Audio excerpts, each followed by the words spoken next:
I'm joined by senior sports journalist Gautam Bhattacharya and Chennai fan Sitanshu at this hour. Gautam, good morning. Coming to you. Well, it was a match that Chennai needed desperately to win to secure those valuable qualification points. But Gujarat sneaked through. Would you say that right now would be putting a lot of pressure on Chennai? Yes, Vika, definitely. It was. They are still in the fourth place, but because of Delhi are kind of breathing down their neck, and KKR will be playing the Delhi game next. A lot of that will depend on what happens in the game, but definitely with that show of falling short of the chairs, they have made things difficult for themselves. Let's have a look at the two matches that Chennai play next. They are going to take on Rajasthan on the 12th of May and they are going to take on Bengaluru on the 18th of May. Let me come over to you, Shitanshu. Chennai versus Rajasthan in Chennai, do you think that could be relatively an easier match for Chennai then?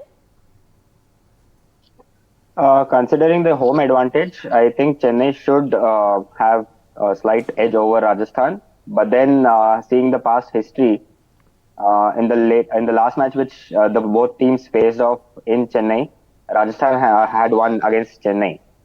So that is just one thing. And Chennai coming after this loss against Gujarat, the 35-run loss yesterday night. So it would kind of put Chennai under a bit of pressure because they are in that fix in the points table where they have to win both the matches. So it might be a bit tough for Chennai, but yeah, I would back them since it's a home ground. Gautam, would you say that the win that Gujarat secured last night would have been bigger had there not been that century plus partnership in the middle? Because the Chennai top order wobbled last night. In fact, they were 10 for 3 at one point within the power play.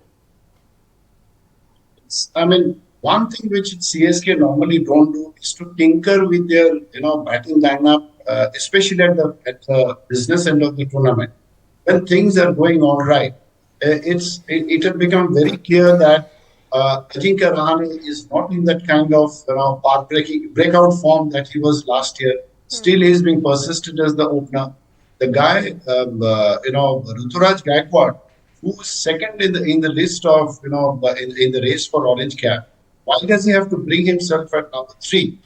It's a different matter that he fell to a fantastic catch, but this tinkering is certainly not helping. And we have also spoken about MS Dhoni coming far too late in the order. We have spoken about it in the past. So it doesn't look like that batting order of the past, and with no anchor man in the middle. Also, Ambati Rayudu not being there in the middle, Ravindra Jadeja not firing the way he has been firing in the past. Sitanshu, would you say that this Chennai team doesn't look the invincible yellow army of the past? I mean, if you just look at the team that we have on paper, it is something which can defeat any other team on a given day. Like yesterday, we had batting till almost all the 11 players who were there in the batting lineup. Everyone could bat. It's just about the particular day how it turned out.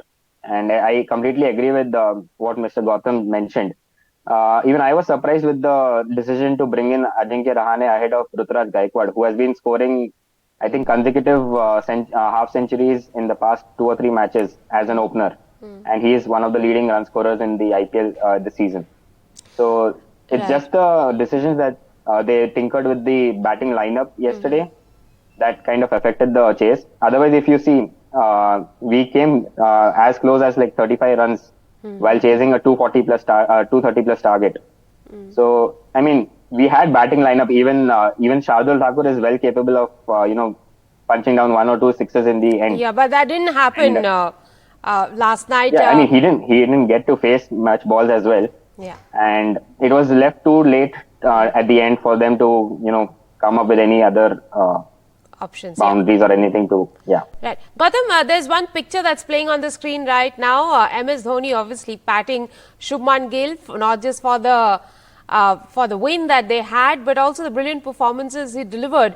would you say that this would turn out to be one of the sweetest moments of the match for young Shubman Gill? Yes, I mean, Shubman Gill, after that century yesterday, you could see that pent up emotions in him Yeah. after being dropped and managing to put himself right.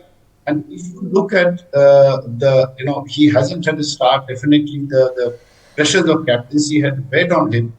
The strike rate that he had ended up with right now, there are questions because he's one of the few batsmen who can juggle around in the batting spot. I mean, he could have been your third opener, could have been at number 3 or 5, as the case may be. But anyway, it's too late now. I think we'll have to wait for, some kind of a replacement situation to happen.